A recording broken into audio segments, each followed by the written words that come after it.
Muy gentil.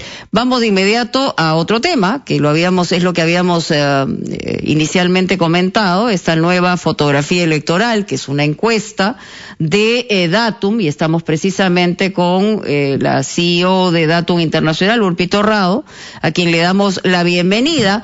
Y esta encuesta nos dice dos cosas muy claritas en la primera mirada, que Lezcano encabeza la encuesta, ha subido 4 puntos porcentuales en intención de voto.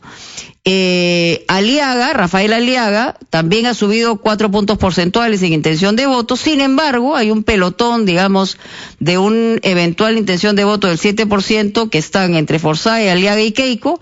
Después viene muy cerquita Verónica y también muy cerquita Verónica Hernando de Soto. Esto es lo que hoy tenemos. ¿Cómo está, Urpi? Bienvenida a Ampliación de Noticias. Buenos días. A ver, pero hay varias cosas también interesantes, aparte de, digamos, de quiénes han subido y quiénes han bajado. En realidad han subido en intención 2, han bajado varios, y hay algunos que se han quedado estancados.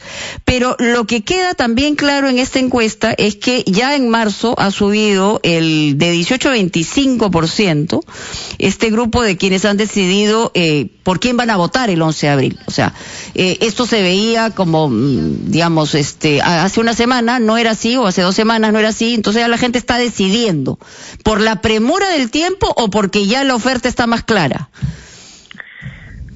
Yo creo que están decidiendo porque, bueno, se va acercando el proceso electoral, se ven forzados a decidir. En general, lo que nosotros seguimos encontrando es desazón en el electorado. 25% a casi un mes de las elecciones es un porcentaje bastante bajo, ¿no? O sea, normalmente este porcentaje a un mes de las elecciones suele ser entre 60 y 70%. O sea, siempre hay gente que decide hasta en la cola. O sea, claro.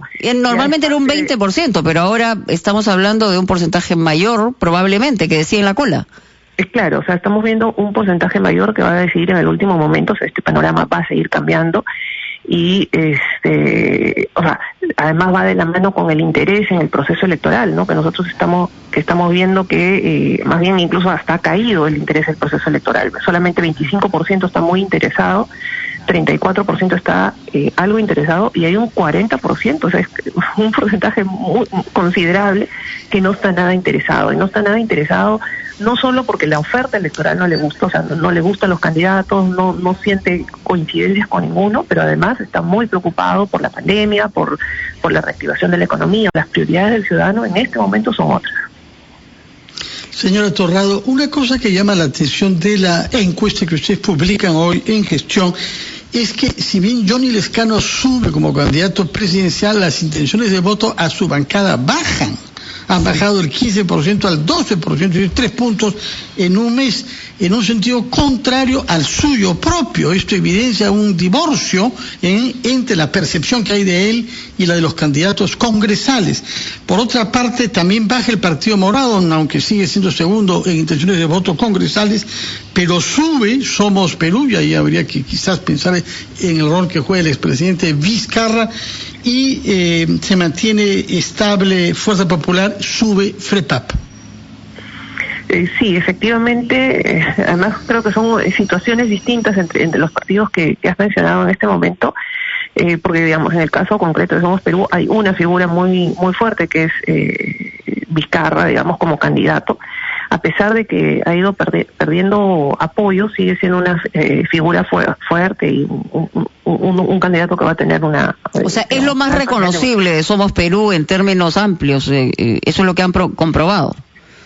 Sí, exactamente, ¿no? O sea, cuando hemos ido preguntando por nombres de candidatos a las listas, o sea, en general hay un bajo nivel de conocimiento de los candidatos, a pesar de que ha crecido el porcentaje de gente que quiere votar cruzado. Sí, esa pregunta yo quería detenerme en ella después de la pausa, si me permite, Urpi, porque habiendo visto lo que ha ocurrido en los últimos 5 años con la fragmentación del Congreso, la gente, según esta encuesta, insiste en votar cruzado, y hay que reflexionar sobre la razón, o en todo caso hay que ponerle la luz a esta posibilidad, porque eso nos puede generar un problema también mayor, o es lineal o es cruzado, porque la gente aprendió a hacerlo hace mucho. Sin embargo, ¿cuáles podrían ser los resultados en un congreso eventual a partir del 28 de julio? Vamos a una pausa y ya regresamos.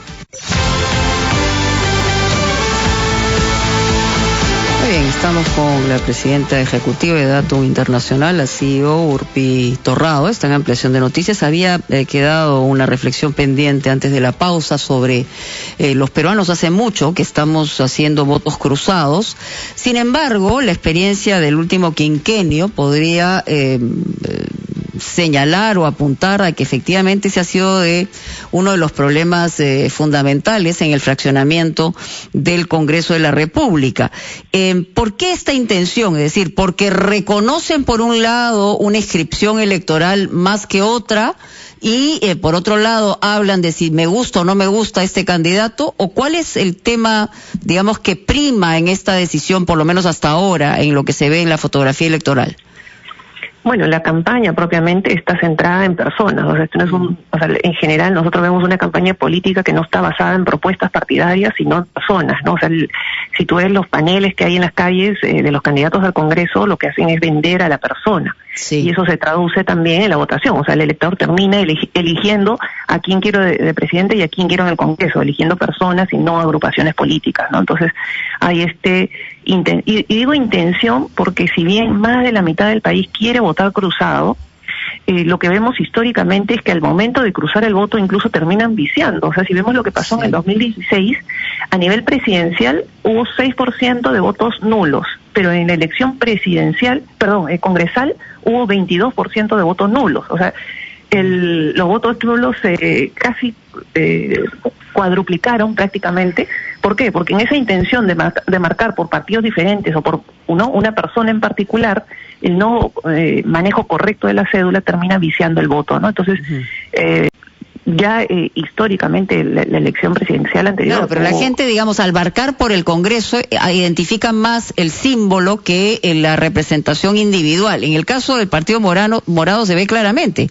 O sea, por un lado, el candidato del Partido Morado está bastante más abajo y la eventual votación por el Partido Morado sería un poco más alta. Y otro voto disciplinado, por ejemplo, que no tiene candidato a la presidencia, es el del FREPAP, que es un voto, parece que va a ser consistente dentro de este grupo que entraría al Congreso de la República, ¿no? Efectivamente, es que, digamos, son agrupaciones que han logrado, digamos, una buena imagen partidaria o una marca un poquito más fuerte en temas congresales, o sea, que no, obviamente que no es el caso del FREPAP, pero en el caso del Partido Morado, por ejemplo, de Somos Perú, que no se traduce en su candidato presidencial. Realmente es la imagen del partido y de las personas que están en la lista que termina orientando el voto, ¿no? Pero como te decía, con el riesgo de tener un Congreso de voto viciado muy alto, por un lado, y por otro lado, tener un Congreso tan fragmentado o más que el Congreso actual. O sea, estamos hablando de que probablemente 9 o 10 agrupaciones estarían pasando la valla. Sí. Señora Torrado, una de las pocas cosas seguras es que habrá una segunda vuelta electoral el mes de junio, y por eso es importante prestar atención al rechazo a votar por algunos candidatos, el llamado antivoto. Si vemos esos resultados según la encuesta hecha por ustedes, la que de lejos tiene más antivoto, es decir, la que de lejos concentraría más hostilidad en el caso de una segunda vuelta, es Keiko Fujimori, con 62% de personas que dicen que jamás votarían por ella, seguida con 41% por Ollantumala, César Acuña y Verónica Mendoza, mientras que los dos candidatos líderes, Johnny Lescano, tiene un rechazo de solo 8% y Rafael López Aliaga de 7%, lo que querría decir que ambos tienen todavía margen para crecer. Efectivamente, los dos que en este momento tendrían como mayor potencial de crecimiento por la tendencia que están mostrando son estos dos candidatos, Lescano y López Aliaga. Sin embargo, como los porcentajes están tan bajos y si la tendencia... ¿Son los más bajos de las elecciones de los últimos 30 años? Sí, no hemos tenido, digamos, para la elección presidencial porcentaje de intención tan bajos a un mes de las elecciones, ¿no? O sea, los panoramas el panorama a estas alturas ya estaba mucho más definido en elecciones anteriores. Sí, pero interrumpí, estaba continuando con la pregunta, solamente quería del dato histórico, digamos, en retrospectiva con las elecciones. Pero en el caso específico, lo que quiere decir que tiene margen para crecer tanto Lescano como López Aliaga porque no tiene antivoto, pero por otro lado las cosas pueden cambiar en las últimas 2 semanas. Las cosas pueden cambiar y, digamos, aparentemente los dos candidatos que pasen a segunda vuelta no necesitan porcentajes tan altos para llegar a la segunda vuelta, ¿no? Entonces, si bien el antivoto es, marca un techo, digamos, a las posibilidades de crecimiento del candidato, sí, no se necesita un porcentaje tan alto, ¿no? Entonces, creo que en este momento el camino está libre para cualquier candidato. Hay una pregunta específica, regional, que también es importante, es decir, Lescano le ha robado eventuales votos en el sur a Verónica Mendoza, que era su bastión, pero en la densidad, en el peso electoral, ¿cuánto representa el sur en una elección de esta naturaleza, una elección general? Mira, más o menos es un 20% que representa el sur del país. Uh-huh. Sí. Uh-huh. O sea, tenemos que Lima es 33%, el norte es otro 30 y tantos %, el sur más o menos 20% y el oriente es un 5%.